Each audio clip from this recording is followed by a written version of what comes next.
I want to basically spend some time with everyone today telling you about our Keep Safe work, but really telling you about resilient housing and talking about where we're at in this space of dealing with extreme climate risk and how we're dealing with housing. And you are all very knowledgeable planners, and so you know many of these trends I'm going to bring up. I really see this conversation as a way for us to engage each other and figure out, as planners, how we can build out our profession to be more responsive to the needs of housing and low and moderate income communities. So I hope this is the beginning of a series of conversations around housing, and we're not just going to stop with one presentation. I really feel like we need to adopt this question of how we're going to deal with housing as an industry, as planners. So I'm just going to spend a little bit of time. I want to walk you through the book, the initiative, what has come out of it, and then I want to have a discussion with everyone about where we can go from here. So how does that sound? And please interrupt. I am not someone who likes to talk the entire time, so please interrupt as much as possible. Let's have a conversation. Yeah, sounds great. And also, Laurie, like if you can introduce yourself. Yes. I don't know if anybody knows you. So I'm Laurie Schoeman. I direct enterprise community partners, disaster recovery and resiliency work around the United States. In Puerto Rico, in the VI, I am the gal who directs all of our program work around resiliency and disaster recovery. I've been at Enterprise for about 7 years. I've been a planner about 20 years. I went to planning school in New York City at Hunter Planning School. I'm proud of that legacy because it's a school that has always prioritized community building. And I started out, actually, that's actually a good segue to a little bit about me and where I'm coming from. So Enterprise, we build affordable housing, we program affordable housing, we safeguard affordable housing around the country. We have 11 offices.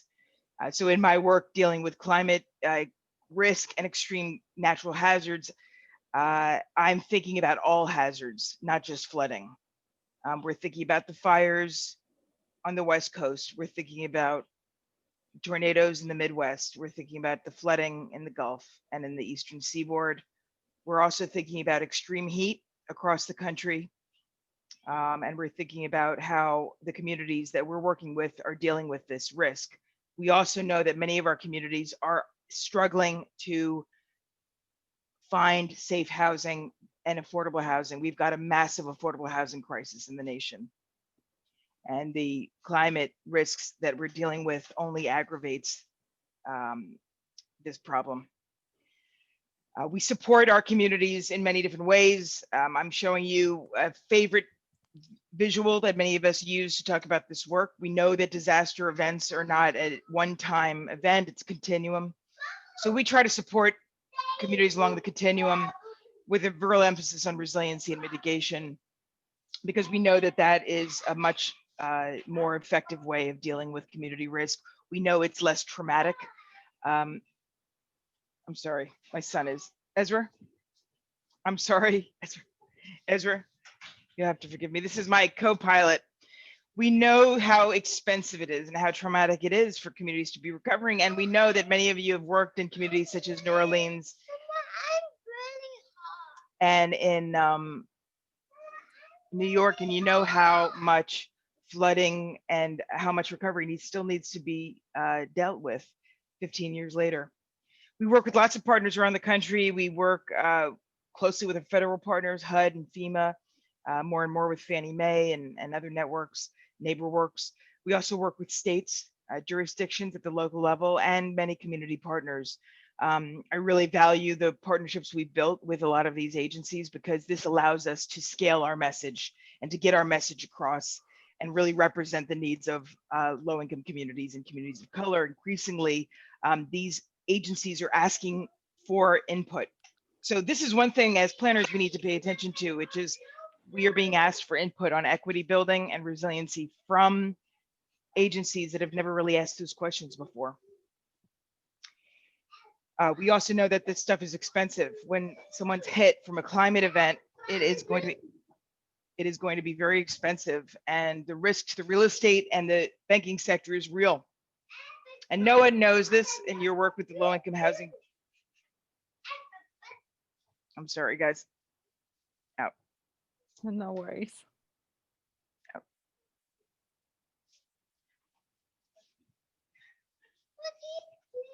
I'm sorry, guys. Here. Okay. I'm known for my multitasking.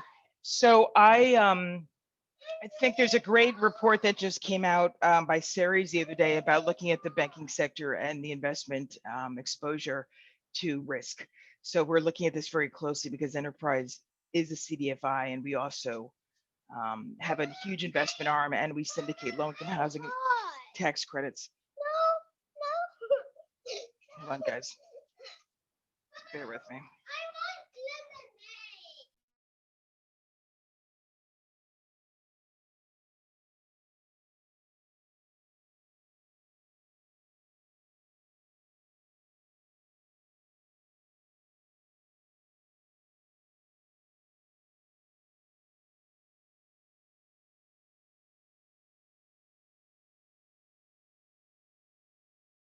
Oh, you're muted, Laurie. We know that the risks are profoundly problematic for so many communities. I mean, we're dealing with COVID on top of the fact that we're dealing with incredible climate risk. Day by day, there's incredible volatility. We're also dealing with geopolitical risk.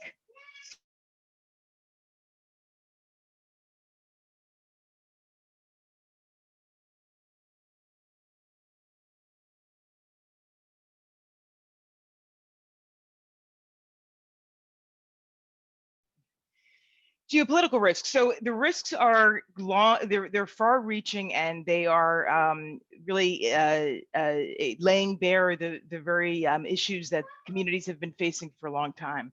And one of the things I like to do is talk a lot about what's the legacy that many communities are facing when we deal with climate exposure. We're not just dealing with exposure to immediate climate risk. We're dealing with many communities that have been redlined and impacted by disinvestment. And so there's a relationship between the communities that are exposed to extreme risk and the legacy that they have faced. And as a planner, I look very closely at federal policies, such as the Federal Highway Administration, or such as the Some Clearance Act, which has really drastically impacted how the communities were built over the years, and has a direct link to where these communities are in terms of their exposure to climate risk. So I have one question for all of you, which is, have you looked at redlining maps lately to see what the relationship is between those communities that were redlined and their exposure to heat? Excuse me. I looked at a map just yesterday about this. And it was like basically showing like how, like in the center where there was like redlining, I was looking at it in Salt Lake City. So it's like when you have in Salt Lake City, like the central city or CDB is the area that was like redlined. So this area has less parks today, and it has like less green, and it's like more like of heat islands than other places. That's exactly it. And we're mapping this right now at Enterprise to show the relationship between all of these different different issues. I'm sorry, I'm having a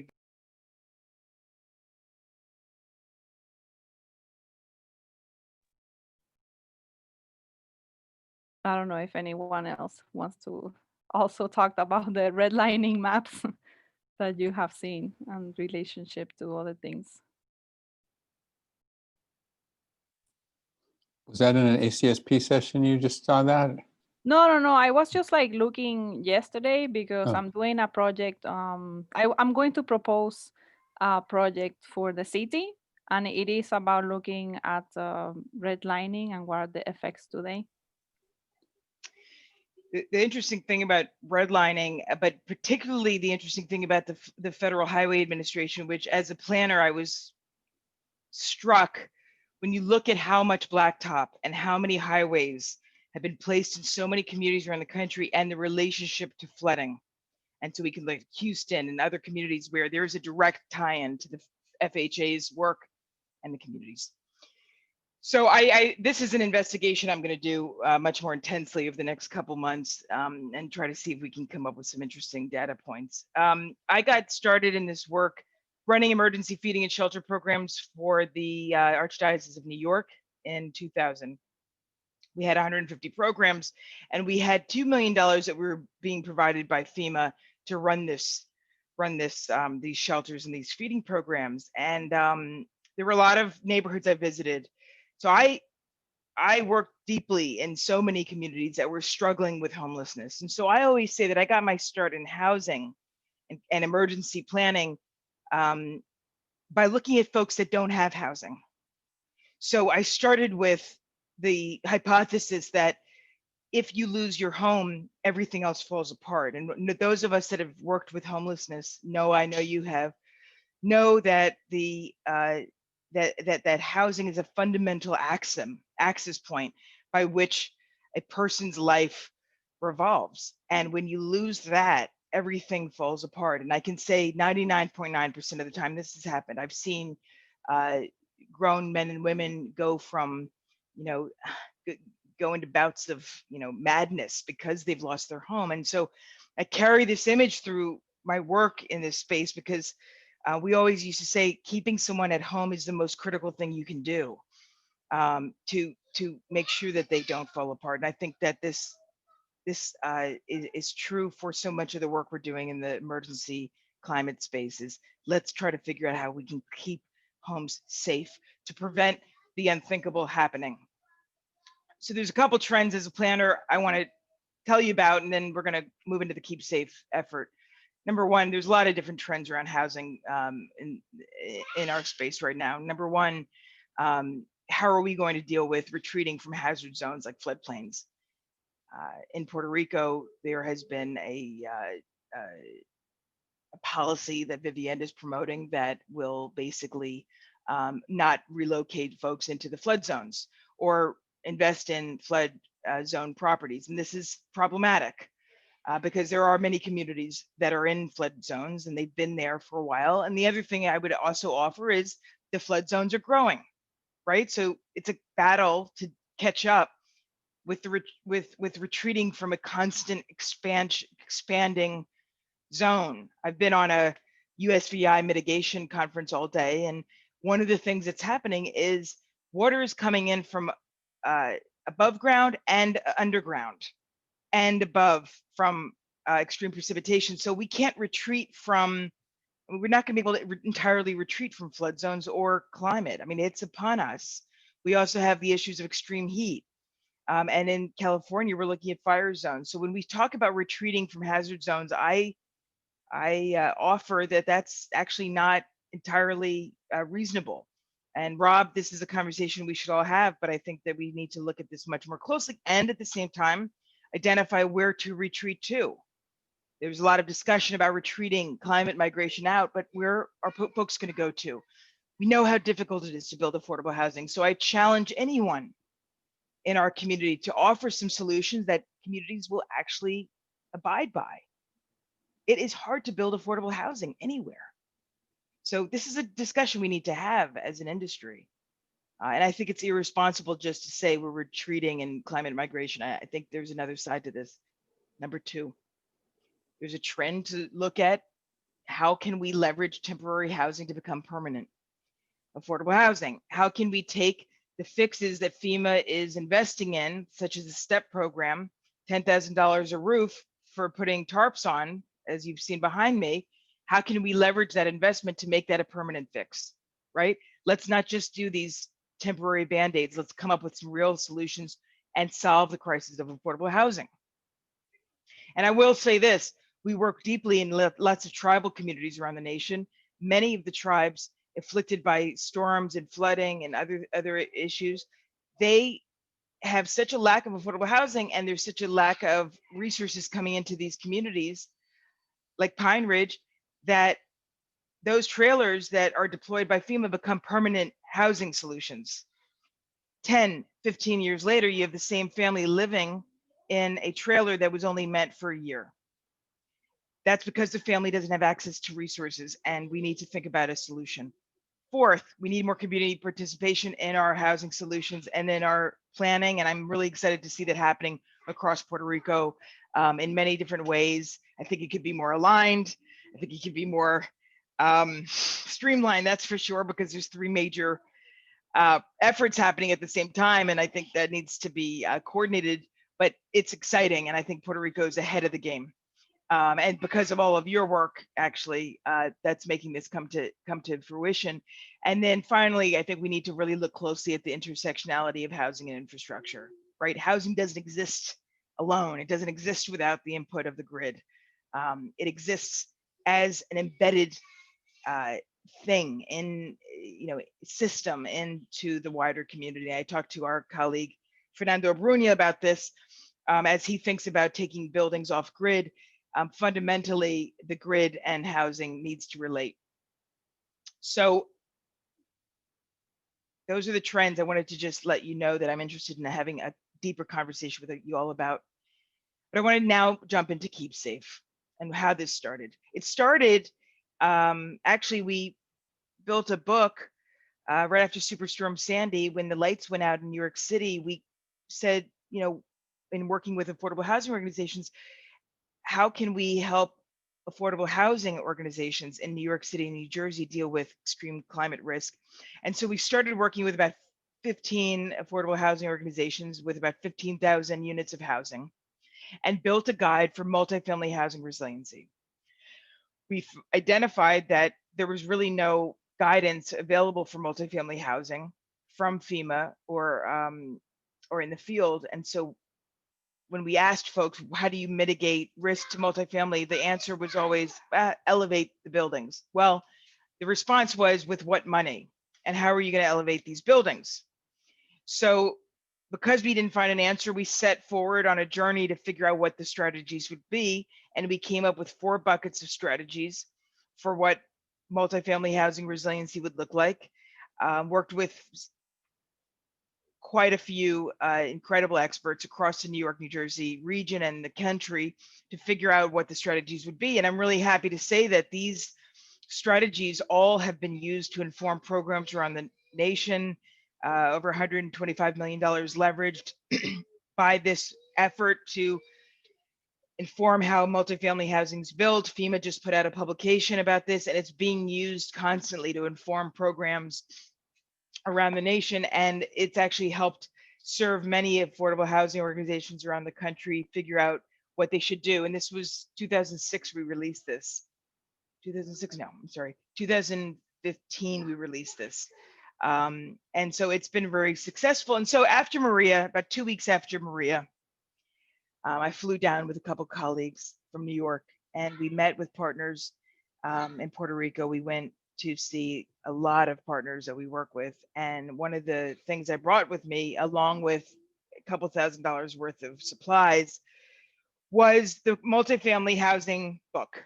I brought it down, and I just had a bunch of copies with me because I said, we maybe someone can use it. So brought it in, and I went to the Builders Association conference, and I met Ricardo Alvarez, and we started talking, and we started thinking, what does it look like to build resilient housing right now in Puerto Rico? What's it gonna, is there a roadmap? Where can we find some guidance? And that led to essentially the Keep Safe guide. This led to the development of a robust guide that I'm very proud of, that was informed by over 150 leaders from across Puerto Rico. We convened everyone. The first thing we did is we convened all of our partners, which included the University of Puerto Rico and the Builders Association. We convened everyone at Banco Popular in April of 2016. 17, and we sat down together all day to figure out what should we do to provide guidance and what would this guide look like. So I'm going to go to the guide real quick. And we worked with the architecture school in the in UPR, Rio Piedras, with Ana Piedras, and we worked to figure out what would we do, what kind of guide do we need to build to help inform resilient housing. We started with the idea of building a 3-pager, right? Let's hand out some leaflets. What would it look like to build a safer home? And when we got into the room with all of our colleagues at Banco Popular, we decided that's not enough. And we spent 8 hours trying to figure out what would it look like to actually build a guide to resilient housing. And together we came up with basically what ended up turning into about a 500-page book, which looks at the sequencing of housing from identification of your climate risk through to what kind of site should you be thinking about, how to safeguard your site, going through the process of sequencing from identification of risk to the safer site, then to the bones of your building protection, and keeping a continuous load path. Then we moved into what does it look like to build a home that doesn't have energy. So we termed this passive habitability, and Dr. Fernando Brunia helped us think this through. And this is the idea of building a house that could essentially function without any inputs. And we just had a great series, the summer series for Keep Safe Housing, and we had a great attendance for all of these chapters, but that's a very important chapter. Then we looked at energy generation, backup energy, what kind of energy systems should you have? Then we moved into water management and really focused on septic as much as anything else, and water conservation and efficiency. Then we moved into household preparedness and emergency preparedness. Then we worked on community engagement. And then finally, we ended up with putting it together. How do you put it all together? How do you pay for it? And then we had work groups broken up. I mean, this was like one of those projects where you just, it just doesn't seem like it will ever end. And it's one of the most complicated projects I've ever worked on, and I've built complicated buildings and all kinds of stuff, but this was really hard for a variety of reasons that we can talk about. But basically the idea here is keep safe housing, building your housing, retrofitting your housing with all of these concepts in mind, so that when you're building it, it's resilient, it can mitigate risk. So when the power goes down, you have a way to maintain functionality and habitability. And the book itself is in Spanish and in English, and it's full of lots of colors. And we brought together lots of different students, and all of the drawings are done by architecture students. And it was a real group effort. And I think one of the things that I would impart to everyone here is, you know, a process that is participatory is inevitably going to be very complicated and challenging. Every single decision made for this project was discussed, and in the way that so many community groups work across Puerto Rico and other communities, participatory planning is not easy. Who here has led participatory efforts, planning efforts? Not easy. I agree with you 100%. It is not easy. When I tell you, my friends, that I spent sleepless nights, days, nights, evenings. Lucila was my confidant throughout this whole process, saying, keep going, keep going. We're going to get this. Changes, discussions. We had very heated discussions about whether or not we focus on wood or concrete. And then there were lots of conflicts. I'm going to be very honest with you, because you're my peers, your fellow planners. We had discussions about who was on the team. There was a strong feeling that folks from the states were not welcome on the team. And we had to negotiate where non-Puerto Rican planners and architects came in that didn't understand the situation on the ground, or what was the role of the diaspora versus our experts and partners living on the island. How do we choose to convey this information? What language do we use when we translate? And so we made an effort to make sure that we had a Puerto Rican based translation team, but how do we talk about technical terms? All of these issues came up. So I am so proud of what we've done. And, having youth and having the students from the architecture school being lead on all the designs was incredible. It was an incredible opportunity, but we found out there were some gaps. There's not enough money for a lot of this work. So there's a lot of gaps. I could talk about this all day, but I wanted to just let you know that this was a work of love. It was a work of dedication by so many across Puerto Rico and across the states. We were so excited because the community group actually went off and formed their own pamphlet and book, which I'll talk about in a second. I want to take you through just a couple of things and then we'll open up for discussion. I want to just emphasize there's an embeddedness in a relationship between the house and the grid. And so when we talk about the grid of Puerto Rico, the electrical grid, we have to look at that closely and what's going on with PREPA and what's going on with the grid to understand where our housing is going to be built and how it's going to be developed. We cannot lose sight of that relationship. So as I said, a group went rogue and said, look, we need to focus on community hubs. So we were working on the community chapter and my colleague Yanel Dianhel said, we can't just have a book on resilient housing without looking at community hubs. So I said, yes, that's another book. She went and led a whole other effort to create a book on community resiliency hubs. And I'm so proud of that book because it shows case studies of how communities are building hubs to support each other. And it's an incredible book and a guide for what we can do while we're building housing.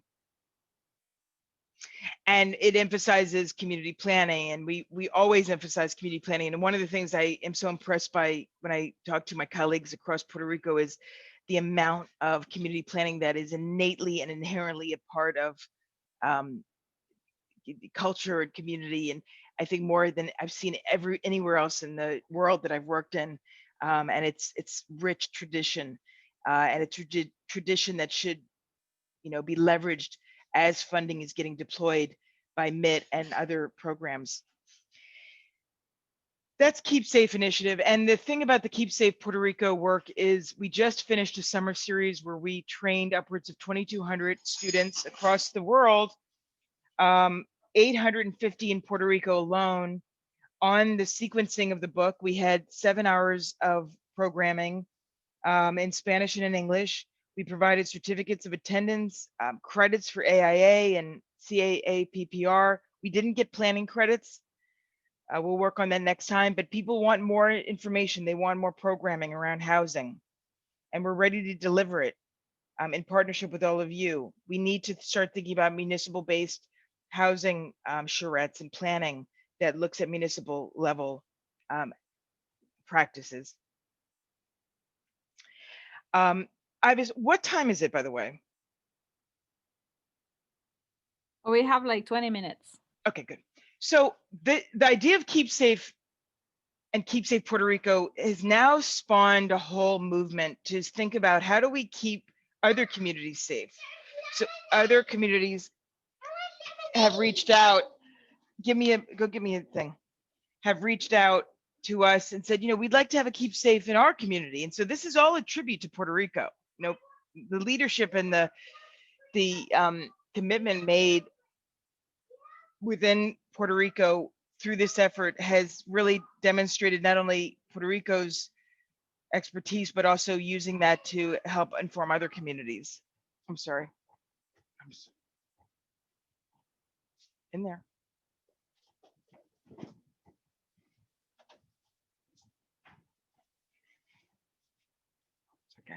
Okay. So what we're trying to look at now is this idea of is Keep Safe. We've got Keep Safe USVI. Our friends and colleagues in the VI have stepped forward. They said they want to do something in the VI. And so actually in 2 weeks, we're having a session with them with our friends at the University of the Virgin Islands and the Housing Department to focus on some USVI specific issues around housing. We're also working with the U.S. Department of Energy and NREL to support a Vivienda specific training on resilient housing.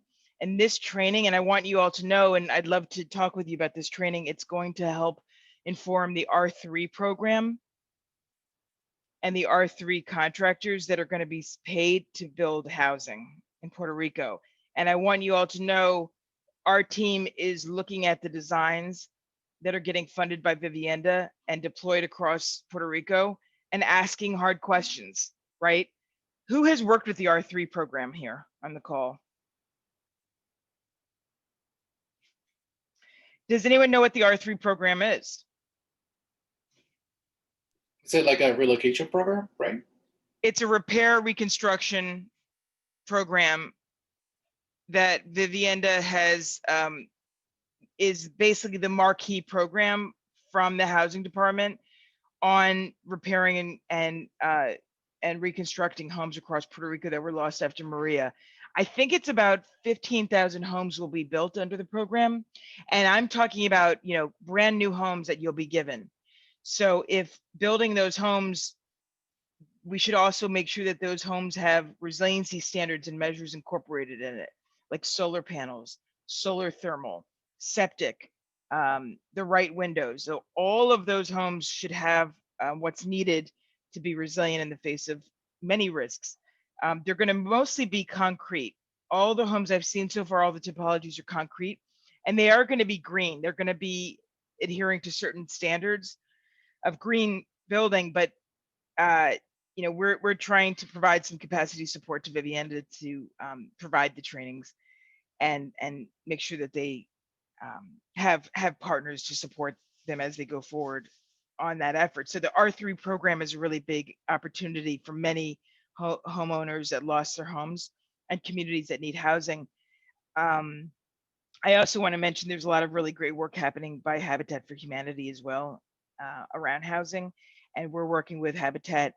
Hopefully when we can come in person, the teams would like to provide some in-person trainings on housing.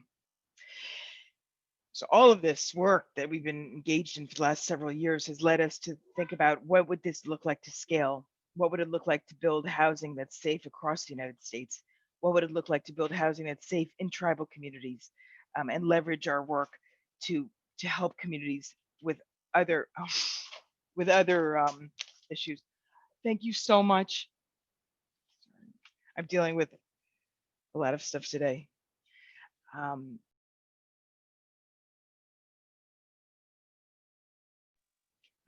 So keep safe. Next move for us. So we're solidly with our partners in Puerto Rico and in the VI, and we are online for the long term to support Keep Safe Housing. And there's dozens of books in San Juan waiting for anyone to pick up. If you would distribute those books, tell us where we can do trainings.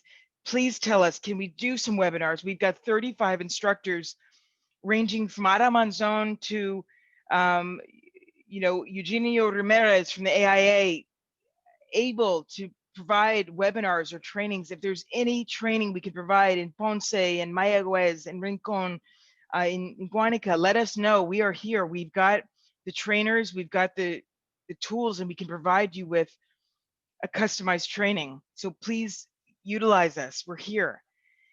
Our next stop is Miami. We're taking all of the information and the sort of sequencing of building approach, and we're coupling that with the multifamily housing work we've done, and we're coming to Miami and working on the ground with the city and with partners like the Florida Housing Coalition to stand up a program to support Miami's multifamily housing stock. And many of our partners from Puerto Rico that live in Miami as part of the diaspora are participating. So we're bringing the love forward. We're working in Northern California on a couple different important topics related to fire and community participation. And Bill and I have talked about this a little bit. We're also doing a nationwide launch of a tool to help support business continuity for affordable housing owners. Because again, There's lots of ways you can safeguard your home, and the cheapest and most affordable way is to have a plan. So I want to close there.